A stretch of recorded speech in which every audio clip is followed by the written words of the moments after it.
నమస్కారం, మీరు చూస్తున్నారు HN9 టీవీ. నవంబర్ 29న వీరభద్ర స్వామి కళ్యాణం నిర్వహిస్తున్నామని ఆలయ అర్చకులు శ్రీనివాసులు పేర్కొన్నారు.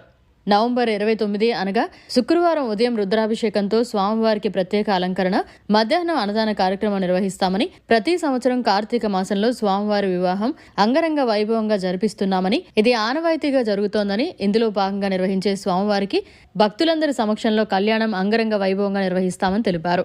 ఈ కార్యక్రమాన్ని అందరూ విజయవంతం చేయాలని కోరారు.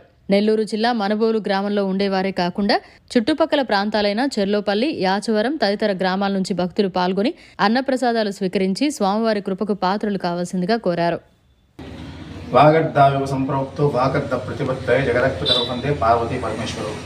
మన మనబోలులో మెయిన్ చేసినటువంటి శ్రీ భద్రకాళి సమేత వీరభద్రేశ్వర స్వామివారి యొక్క కళ్యాణం ప్రతి ఏటా కార్తీక మాసంలో మాస శివరాత్రి సందర్భంగా నిర్వహించడం జరుగుతుంది.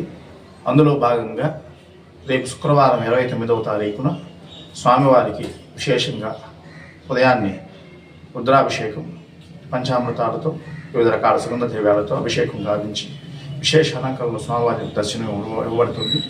సాయంత్రం 7 గంటల నుంచి స్వామివారి యొక్క కళ్యాణం ప్రారంభమవుతుంది. తదుపరి భారీ అన్నదాన కార్యక్రమం నిర్వహించడం జరుగుతుంది.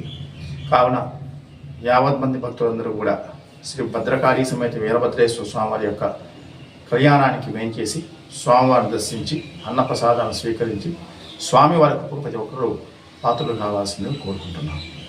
మరిన్ని అప్డేట్స్ కోసం మన HN9 టీవీ ఛానల్ని సబ్స్క్రైబ్ చేసుకోండి.